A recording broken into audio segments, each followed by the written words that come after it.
मैं heart attack हाथ लगा के रोक सकता हूँ। यस, ये बड़े शाह जी कहते थे कि किसी को हार्ट अटैक हो रहा ना, उस वक्त अगर वो ले आओ मेरे पास, मैं हाथ लगा के उसी वक्त रोक सकता हूँ।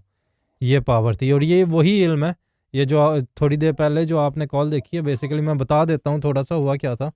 इनकी कॉल आई थी, तो इनकी कॉल आई है, तो इनके फादर जो हैं, जो बाजी थी, इनके फादर जो हैं वो हॉस्पिटल में थे, ले जा चुके थे, और दिल में उनके दर्द हुआ था, ऑक्सीजन लेवल उनका बिल्कुल ड्रॉप हो गया था।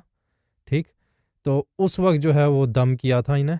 और साथ मैंने 2 घंटे का, जैसे वो होता है 2 घंटे का, मैंने कहा था कि 2 घंटे के अंदर जो है ये ठीक हो जाएंगे, 2 घंटे दे दो तो ये ठीक हो जाएंगे। एग्जैक्ट वर्ड्स मेरे क्या था, बाजी 2 घंटा दे दें, ऑक्सीजन लेवल अभी ऊपर आ जाएगा, 2 घंटे में ठीक हो जाएंगे। तो बस वो इतने में वो क्या कहते हैं, हम ये क्या कहते हैं, लाइव आने का वो सेटअप कर रहा था मैं। तो अभी इनकी बात हुई तो आपके सामने। तो ये जो इल्म है ना, ये अख्तर मोहित शाह आबदी बड़े शाह जी का इल्म है। ठीक, जो वो डॉक्टर्स कह रहे हैं ना कि हार्ट अटैक होने वाला था और वो नहीं हुआ, वो जो दम है वो ये बड़े शाह जी की ये कुव्वत है। इसी को हम आगे लेके चल रहे हैं। और इधर जो भी बैठता है, जो भी आपको जो कुछ नज़र आता है, जो कुछ करते हुए, वो सब जो है वो इन्हीं का वो है।